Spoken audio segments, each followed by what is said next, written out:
மாண்பு முதலமைச்சர் புரட்சித் தலைவர் அம்மா அவர்கள்.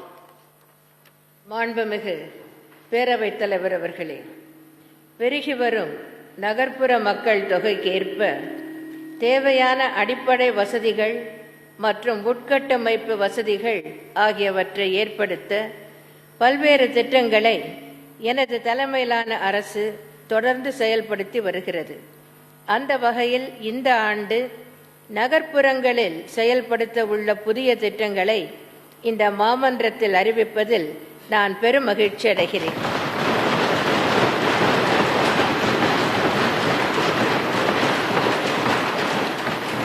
ஒன்று, தெரு விளக்குகளின் மின் கட்டணத்திற்காக நகராட்சிகள் மற்றும் மாநகராட்சிகள் சராசரியாக தங்களது வருவாயில் 25% செலவிடுகின்றன.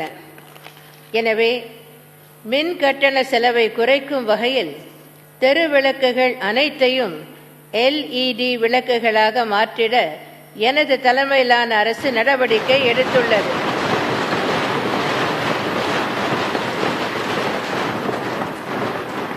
முதற்கட்டமாக 10 மாநகராட்சிகளிலும் திருப்பூர் மண்டலத்திற்குட்பட்ட 19 நகராட்சிகள் மற்றும் தஞ்சாவூர் மண்டலத்திற்குட்பட்ட 18 நகராட்சிகள் ஆகியவற்றில் உள்ள பாதரச குழல் விளக்குகளை LED விளக்குகளாக மாற்றி அமைக்கும் பணிகள் நடைபெற்று வருகின்றன. இந்த ஆண்டு திண்டுக்கல் மாநகராட்சியிலும் எஞ்சிய அனைத்து நகராட்சிகளிலும் உள்ள தெரு விளக்குகள் LED விளக்குகளாக மாற்றப்படும்.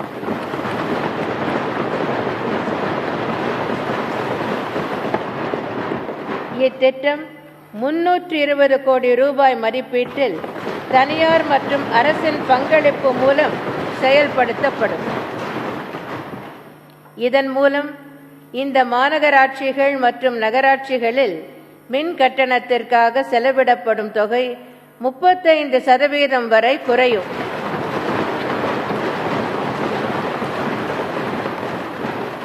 இரண்டு, புத்துணர்வு மற்றும் நகர்ப்புற மாற்றங்களுக்கான அட்டல் திட்டம் மத்திய மாநில அரசு பங்களிப்புடன் செயல்படுத்தப்படுகிறது.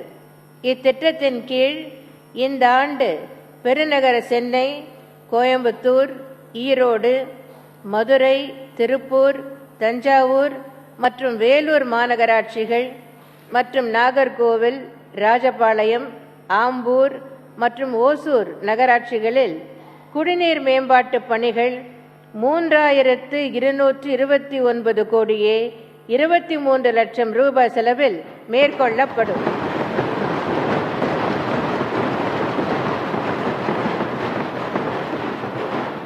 மேலும் வேளாங்கண்ணி பேரூராட்சியில் பாதாள சாக்கடை திட்டப் பணிகள் 23 கோடியே 32 லட்சம் ரூபாய் மதிப்பீட்டில் செயல்படுத்தப்படும். 3, எனது தலைமையிலான அரசு தூய்மைக்கும் தூய்மையான சுற்றுச்சூழலுக்கும் மிகுந்த முக்கியத்துவத்தை அளித்து வருகிறது. நிதி நிலைமை நலிவுற்றுள்ள உள்ளாட்சி அமைப்புகளில் திடக்கழிவு மேலாண்மை திட்டப் பணிகளை மேற்கொள்ள சிறப்பு நிதி வழங்கப்படுகிறது.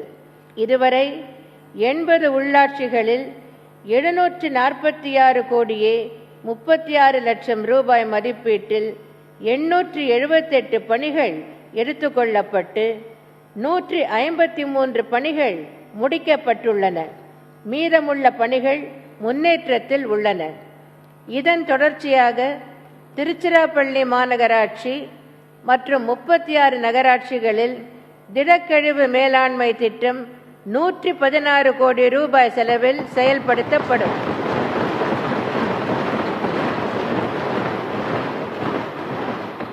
4, அரசு மருத்துவமனைகளில் உள்நோயாளிகளாக சிகிச்சை பெறும் ஏழை எளிய நோயாளிகளின் உறவினர்கள் மற்றும் உதவியாளர்கள் குறைந்த செலவில் தங்குவதற்கான இடங்கள் இல்லை. இதனை கருத்தில் கொண்டு குறுகிய கால தங்கும் விடுதிகள் அமைக்க எனது தலைமையிலான அரசு முடிவு செய்துள்ளது.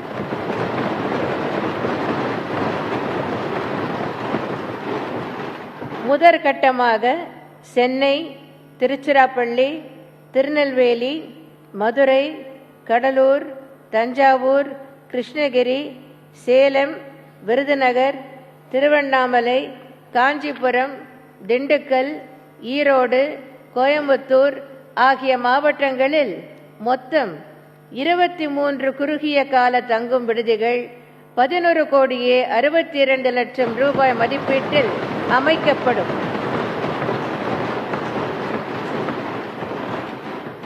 இந்த விடுதிகளில் மிக குறைந்த வாடகை நிர்ணயிக்கப்படும். 5.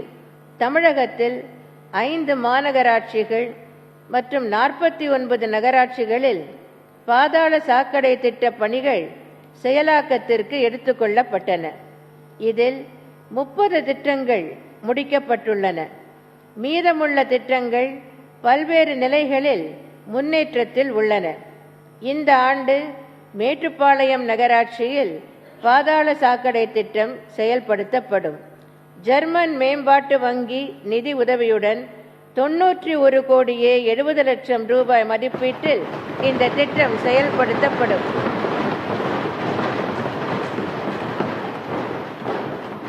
இதனால் பவானி ஆற்றில் கழிவுநீர் கலக்கப்படுவது தடுக்கப்படும்.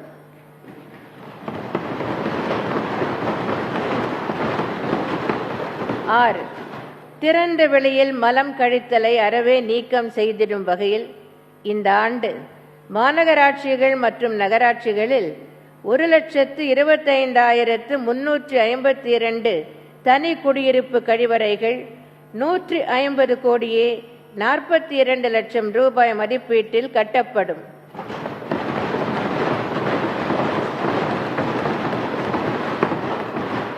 மேலும் மொத்தம் 2184 இருக்கைகள் கொண்ட சமுதாய கழிப்பறைகள் 21 கோடியே 40 லட்சம் ரூபாய் மதிப்பீட்டில் கட்டப்படும்.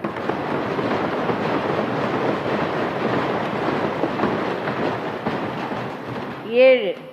அனைத்து நகர்ப்புற உள்ளாட்சி அமைப்புகளிலும் திறந்த வெளியில் மலம் கழித்தலை தடுக்க மக்களிடம் விழிப்புணர்வு ஏற்படுத்த நடவடிக்கை எடுக்கப்படும்.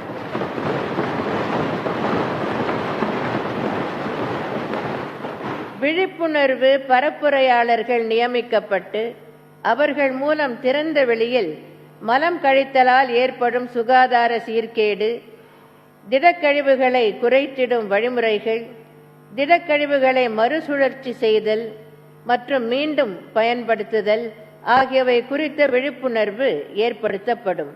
இந்த விழிப்புணர்வு பணிகள் 57 கோடியே 14 லட்சம் ரூபாய் செலவில் மேற்கொள்ளப்படும்.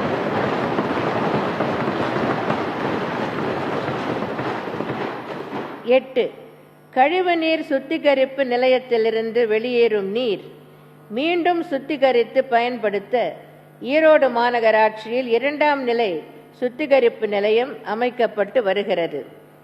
2ஆம் நிலை சுத்திகரிக்கப்பட்ட நீரினை மறுசுழற்சி மற்றும் மறுபயன்பாட்டிற்காக மீண்டும் சுத்திகரிக்க 20 mld கொள்ளளவு உள்ள எதிர்மறை சவ்வூடு பரவலுடன் கூடிய 3ஆம் நிலை சுத்திகரிப்பு நிலையம் 62 கோடியே 20 லட்சம் ரூபாய் மதிப்பீட்டில் அரசு மற்றும் தனியார் பங்களிப்பு முறையில் PPP மோடில் நிறுவப்படும். இவ்வாறு சுத்திகரிக்கப்பட்ட நீரானது தொழிற்சாலை பயன்பாட்டிற்காக வழங்கப்படும். இதேபோன்று பெரம்பலூர் நகராட்சியில் நெடுவாசல் சாலையில் அமைந்துள்ள 4.20 mld கொள்ளளவுள்ள கழிவுநீர் சுத்திகரிப்பு நிலையத்திலிருந்து வெளியேறும் 2ஆம் நிலை சுத்திகரிக்கப்பட்ட நீரினை மறுசுழற்சி மற்றும் மறுபயன்பாட்டிற்காக மீண்டும் சுத்திகரிக்க 2.50 mld கொள்ளளவுள்ள எதிர்மறை சவ்வூடு பரவலுடன் கூடிய 3ஆம் நிலை சுத்திகரிப்பு நிலையம் 12 கோடியே 60 லட்சம் ரூபாய் மதிப்பீட்டில் அரசு மற்றும் தனியார் பங்களிப்பு முறையில் PPP மோடில் நிறுவப்படும். 9. தூத்துக்குடி மாநகராட்சி பகுதியான சங்கரப்பேரி, பண்டராம்பட்டி, மீளவெட்டான் மற்றும் முத்தையாபுரம் ஆகிய பகுதிகளில் கடந்த வடகிழக்கு பருவமழையின் போது ஏற்பட்ட வெள்ளப்பெருக்கால் குடியிருப்பு பகுதிகள் மிகுந்த பாதிப்புக்கு உள்ளாயின. இந்த பகுதிகளில் வெள்ள நீர் வெளியேற மழை நீர் வடிகால் கட்ட நடவடிக்கை எடுக்கப்படும். இந்த பணிகள் 73 கோடியே 6 லட்சம் ரூபாய் செலவில் மேற்கொள்ளப்படும். இதேபோன்று கடலூர் நகர் பகுதிகளில் வெள்ளத்தால் அதிகம் பாதிப்புக்குள்ளாகும் 15 வார்டுகளில் 83.67 கிலோமீட்டர் நீளத்திற்கு மழைநீர் வடிகால் 39 கோடி ரூபாய் செலவில் அமைக்கப்படும்.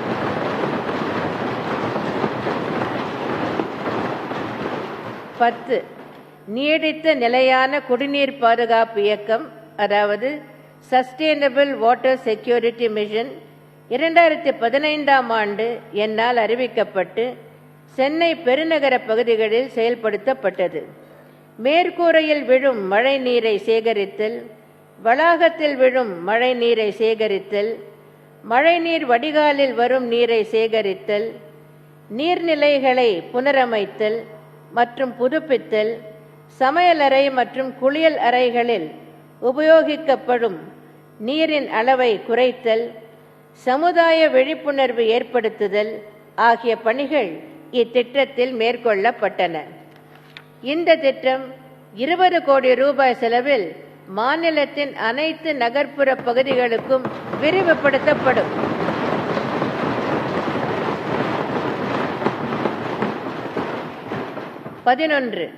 பேரூராட்சிகளில் திறந்த வெளியில் மலம் கழித்தலை அறவே நீக்கம் செய்திடும் பொருட்டு இந்த ஆண்டு 90,150 எண்ணிக்கையிலான தனிநபர் கழிப்பிடங்கள் 108 கோடியே 18 லட்சம் ரூபாய் மதிப்பீட்டில் கட்டப்படும்.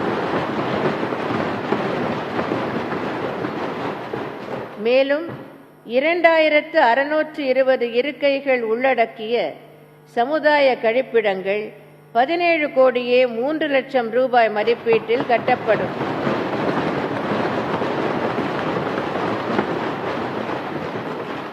தற்போது நான் அறிவித்த திட்டங்களின் பயனாக நகர்ப்பகுதிகளில் அடிப்படை வசதிகள் மேம்படுவதுடன் நகர்ப்புறங்கள் தூய்மையாக விளங்கவும் வழி ஏற்படும் என்பதை தெரிவித்துக் கொள்கிறேன்.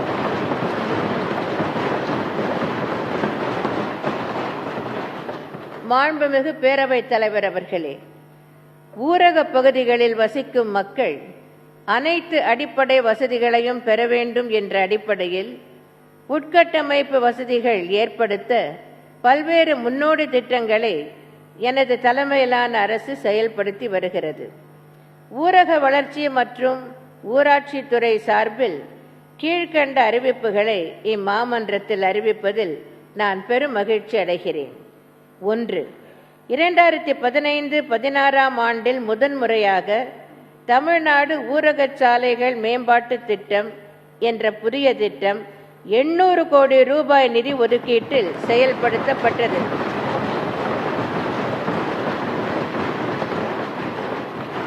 கிராம ஊராட்சிகளில் மண் சாலைகளை தார் சாலைகளாக மேம்படுத்தவும், சேதமடைந்த தார் சாலைகளை வலுப்படுத்தவும் மற்றும் சிறு பழுதடைந்த தார் சாலைகளை புதுப்பித்து பராமரிக்கவும் இந்த திட்டம் செயல்படுத்தப்பட்டது. இந்த ஆண்டில் 900 கிலோமீட்டர் நீளமுள்ள மண் சாலைகள் தார் சாலைகளாக மேம்படுத்தப்படும்.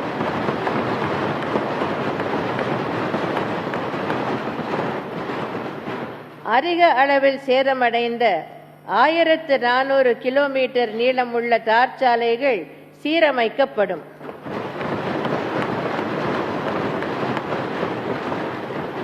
ஆயிரத்து 200 கிலோமீட்டர் நீளமுள்ள சிறு பழுதடைந்த தார் சாலைகள் புதுப்பிக்கப்படும்.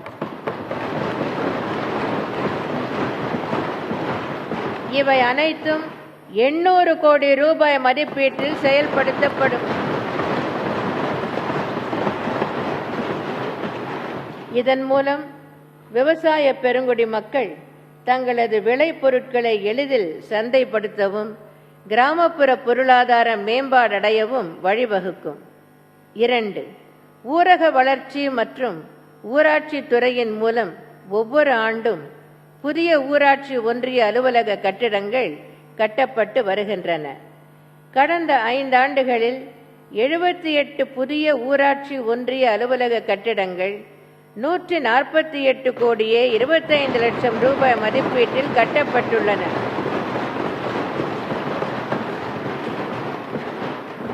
இந்த ஆண்டு 10 புதிய ஊராட்சி ஒன்றிய அலுவலக கட்டிடங்கள் 27 கோடி ரூபாய் மதிப்பீட்டில் கட்டப்படும். 3. நிலத்தடி நீர்மட்டம் அதிகமாக உள்ள இடங்களில் தனிநபர் விவசாய நிலங்களில் நீர்ப்பாசன வசதிகளை பெருக்கி விவசாய விளைநிலங்களின் பரப்பினை அதிகரிக்க தனிநபர் கிணறுகள் மற்றும் குழு கிணறுகள் அமைக்கப்படும். இந்த ஆண்டில் ஆதி திராவிடர் மற்றும் பழங்குடியினர் சிறு மற்றும் குறு விவசாயிகளின் நிலங்களில் ஒரு கிணறு 8 லட்சம் ரூபாய் மதிப்பீட்டில் 250 தனிநபர் கிணறுகள் 20 கோடி ரூபாய் செலவில் அமைக்கப்படும்.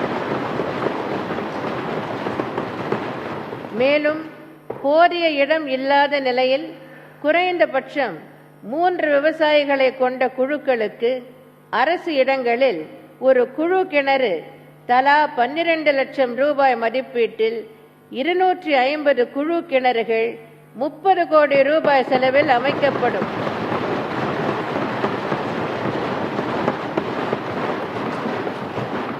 மொத்தத்தில் 500 கிணறுகள் 50 கோடி ரூபாய் செலவில் அமைக்கப்படும்.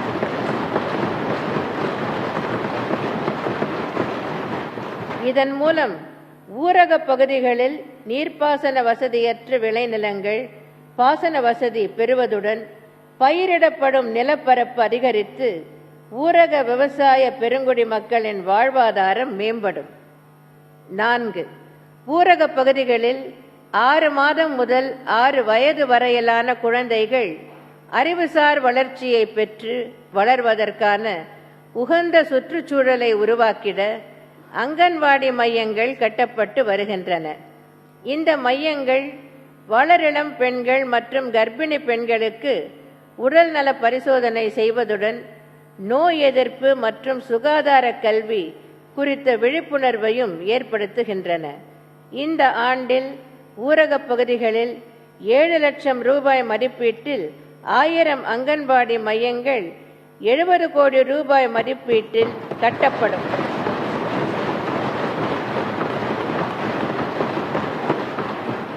இதன் மூலம் இம்மையங்களில் பயிலும் குழந்தைகள் காற்றோட்டமான அதிக வசதிகளுடன் கூடிய பாதுகாப்பான இடங்களில் பயின்றிட வழிவகை ஏற்படும்.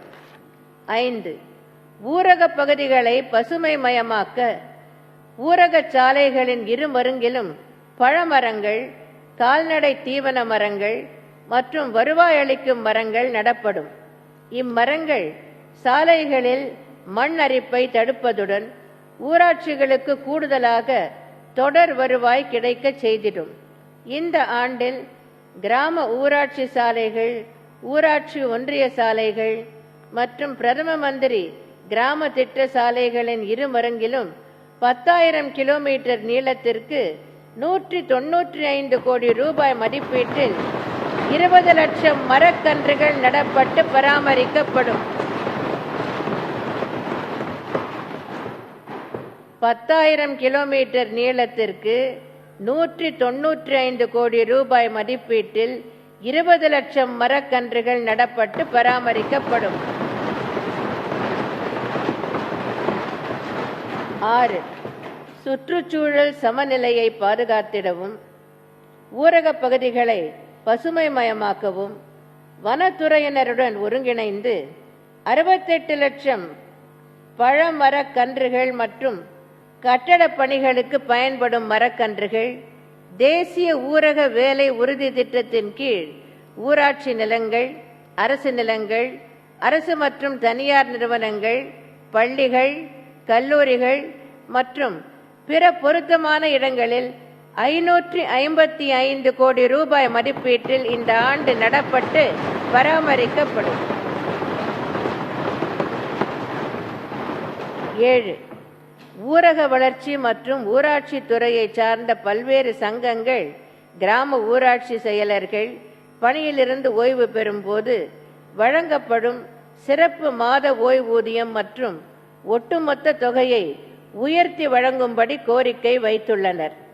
அவர்களின் கோரிக்கையை ஏற்று கிராம ஊராட்சி செயலர்கள் ஓய்வு பெறும்போது வழங்கப்படும் ஒட்டுமொத்த தொகையை 50,000 ரூபாயிலிருந்து 60,000 ரூபாயாகவும்,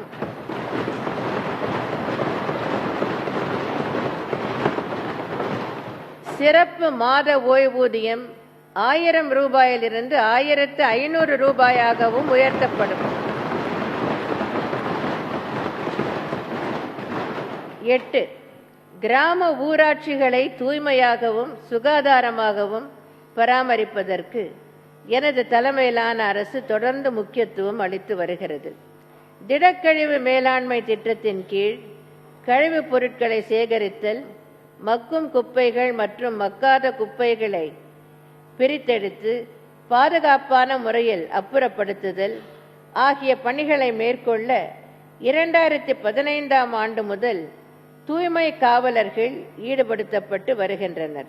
9,000 கிராம ஊராட்சிகளில் இத்திட்டம் செயல்படுத்தப்பட்டு வருகிறது.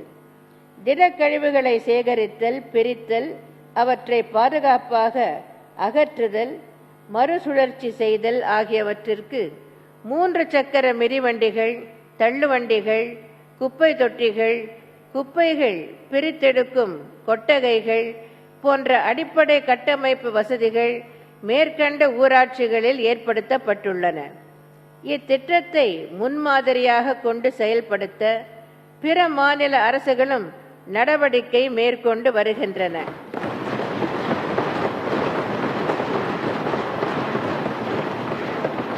இந்த ஆண்டில் மீதமுள்ள 3,524 கிராம ஊராட்சிகளிலும் இந்த திட்டம் விரிவுபடுத்தப்படும்.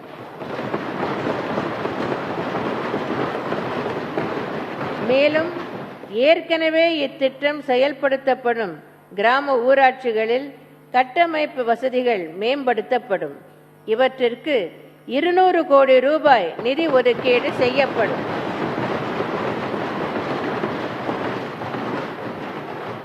இதன் மூலம் இந்தியாவிலேயே அனைத்து கிராம ஊராட்சிகளிலும் திடக்கழிவு மேலாண்மை திட்டத்தினை செயல்பாட்டிற்கு கொண்டு வரும் முதல் மாநிலம் என்ற பெருமை தமிழ்நாட்டிற்கு கிடைக்கும்.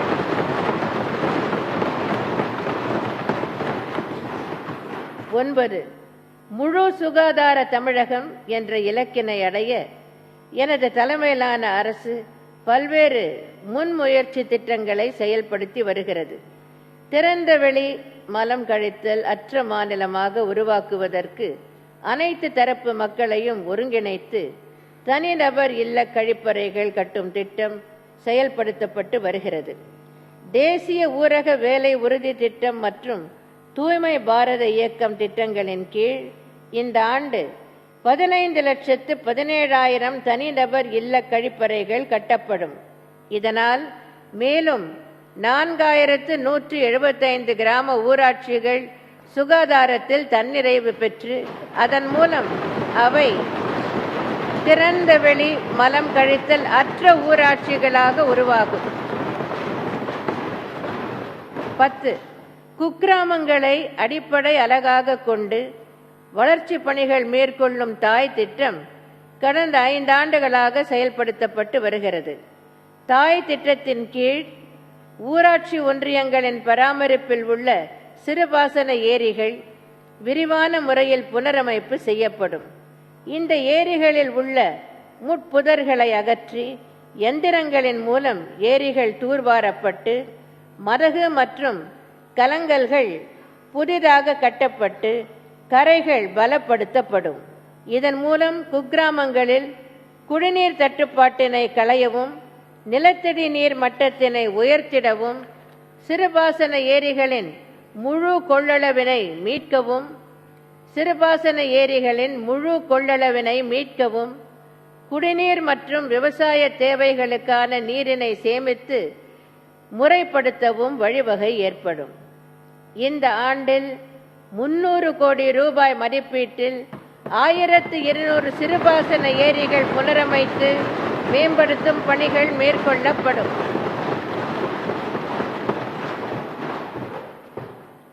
இந்த ஆண்டில் 300 கோடி ரூபாய் மதிப்பீட்டில் 1200 சிறுபாசன ஏரிகளை புனரமைத்து மேம்படுத்தும் பணிகள் மேற்கொள்ளப்படும்.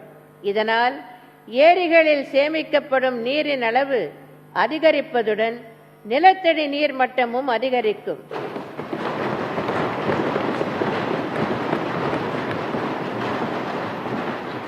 மேலும் ஊரக பகுதிகளில் விவசாய பரப்பளவு அதிகரிப்பதுடன் ஊரக பொருளாதாரம் உயரவும் வழிவகுக்கும். 11.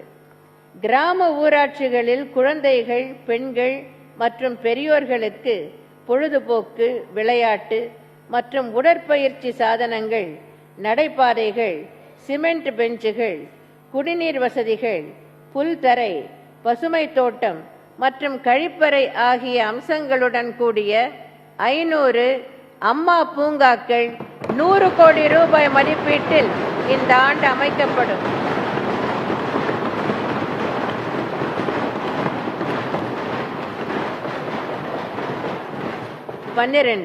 தமிழ்நாட்டில் ஊரக பகுதிகளின் தெருக்களில் சுமார் 16,46,000 குழல் விளக்குகள் பயன்பாட்டில் உள்ளன.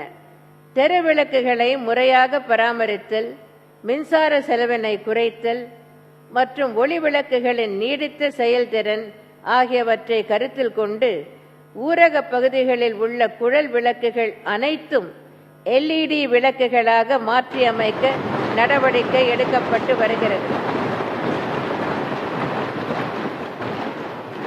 ஊரக பகுதிகளில் 8,24,000 குழல் விளக்குகள் LED தெரு விளக்குகளாக 300 கோடி ரூபாய் செலவில் மாற்றிடும் பணிகள் நடைபெற்று வருகின்றன.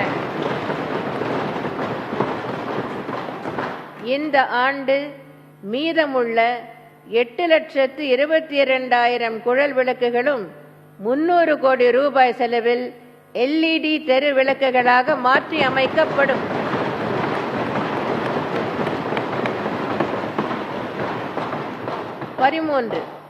ஊரக பகுதி இளைஞர்களுக்கு உடல் திறன் மற்றும் மன வளத்தினை மேம்படுத்த ஊரக பகுதிகளில் அம்மா உடற்பயிற்சி கூடங்கள் அமைக்கப்படும்.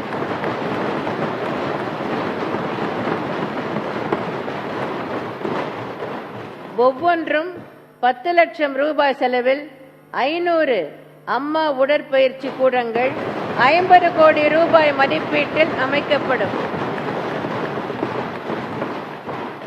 14.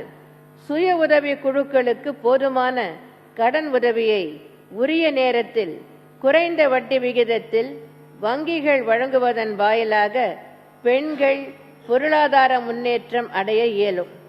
மகளிர் சுய உதவி குழு உறுப்பினர்களின் பொருளாதார மேம்பாட்டிற்காக கடந்த 5 ஆண்டுகளில் 26,460 கோடி ரூபாய் கடனாக வங்கிகள் மூலம் வழங்கப்பட்டுள்ளது. இந்த ஆண்டு சுய உதவி குழுக்களுக்கு 6,000 கோடி ரூபாய் வங்கி கடன் வழங்க நடவடிக்கை எடுக்கப்படும். தற்போது நான் வெளியிட்ட இந்த அறிவிப்புகள் மூலம் ஊரக பகுதிகளில் வாழும் மக்களுக்கு தேவையான அடிப்படை வசதிகள் கிடைக்கப் பெறுவதுடன் அவர்கள் பொருளாதார நிலை உயரவும் வழிவகை ஏற்படும் என்பதை தெரிவித்துக் கொள்கிறேன்.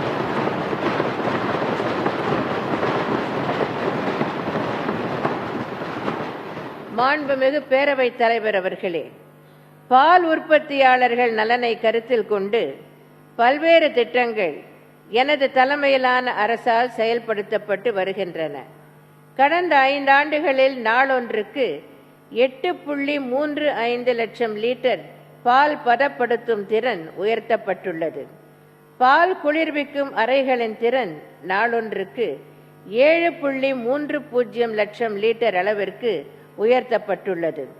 இவை தவிர நாளொன்றுக்கு 7.30 லட்சம் லிட்டர் அளவுக்கு பால் குளிர்விக்கும் அறைகள் பல்வேறு பால் பண்ணைகளில் அமைக்கப்பட்டு வருகின்றன. திருவண்ணாமலையில் நாள் ஒன்றுக்கு 20 மெட்ரிக் டன் திறனுள்ள பால் பவுடர் தொழிற்சாலை அமைக்கப்பட்டுள்ளது.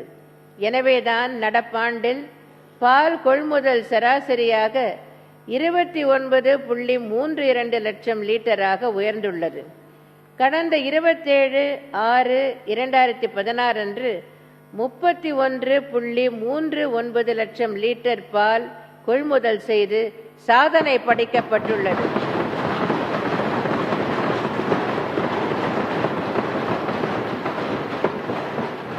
பால்வளம் சம்பந்தமாக பின்வரும் புதிய அறிவிப்புகளை இந்த மாமன்றத்தில் வெளியிடுவதில் நான் பெருமகிழ்ச்சி அடைகிறேன். 1. பாக்கெட்டுகளில் அடைக்கப்படும் பால் உரைகள் தயாரிக்க தனியாரிடமிருந்து பாலித்தீன் ஃபில்ம் கொள்முதல் செய்யப்படுகிறது. சில சமயங்களில் இவை தரமற்றதாக உள்ளன. இதனை தவிர்க்கும் பொருட்டு தரமான பாலித்தீன் ஃபில்ம்களை தயாரிக்க நடவடிக்கை எடுக்கப்படும்.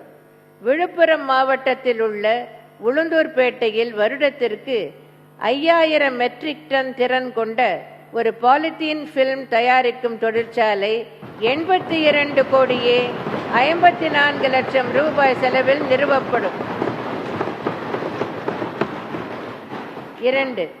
நீலகிரி மாவட்ட பால் உற்பத்தியாளர்கள் கூட்டுறவு ஒன்றிய பால் பண்ணையின் திறனை மேம்படுத்த தேவையான உட்கட்டமைப்பு வசதிகள் ஏற்படுத்தப்படும். மேலும் நவீன பாலகங்கள் அமைக்கப்படும். குளிர்சாதன வாகனங்கள் கொள்முதல் செய்ய நடவடிக்கை எடுக்கப்படும். இவை அனைத்தும் 4.82 லட்சம் ரூபாய் செலவில் செயல்படுத்தப்படும்.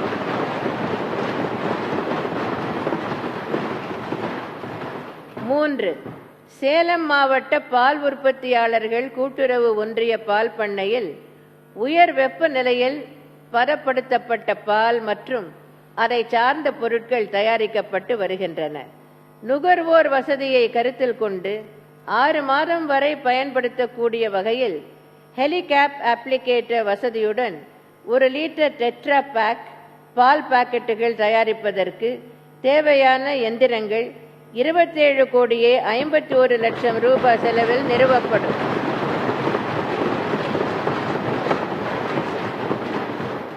4. மதுரை பால் பண்ணையில் நாளொன்றுக்கு சராசரியாக 2.60 லட்சம் லிட்டர் பால் கையாளப்படுகிறது. இப்பால் பண்ணையில் உள்ள கழிவுநீர் சுத்திகரிப்பு நிலையத்தை மேம்படுத்தவும், எரிசக்தியை சேமிக்கவும் மற்றும் உட்கட்டமைப்பு வசதிகளை மேம்படுத்தவும் 13 கோடி ரூபாய் செலவில் கழிவுநீர் சுத்திகரிப்பு எந்திரங்கள், சூரிய ஒளி செறிவூட்டி, மின்மாற்றிகள் மற்றும் வெண்ணெய் சிப்பம் கட்டும் எந்திரம் ஆகியன நிறுவப்படும். 5.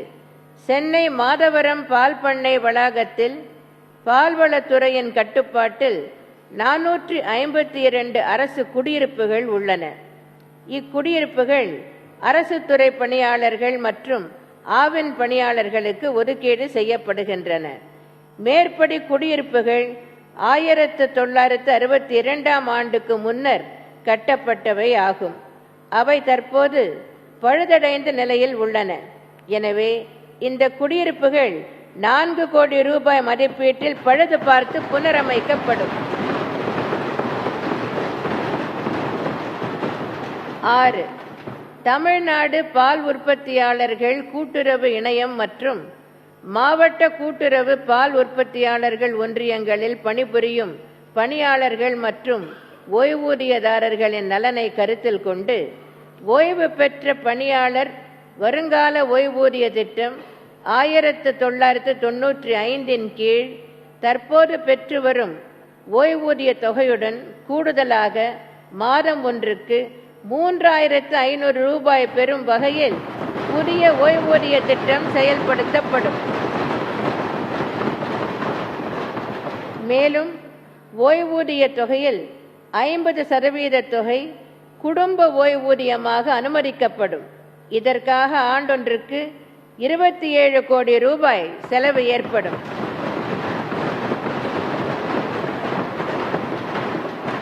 7. அரசு துறை பணியாளர்களுக்கு வழங்கப்படுவது போல தமிழ்நாடு பால் உற்பத்தியாளர்கள் கூட்டுறவு இணையம் மற்றும் மாவட்ட பால் உற்பத்தியாளர்கள் கூட்டுறவு ஒன்றியங்களில் பணிபுரியும் பணியாளர்களுக்கு மருத்துவ வசதி மற்றும் மருத்துவ காப்பீட்டு திட்டம் நடைமுறைப்படுத்தப்படும். இதற்காக ஆண்டொன்றுக்கு 1,69,00,000 ரூபாய் செலவு ஏற்படும் என்பதை தெரிவித்துக் கொண்டு அமைகிறேன்.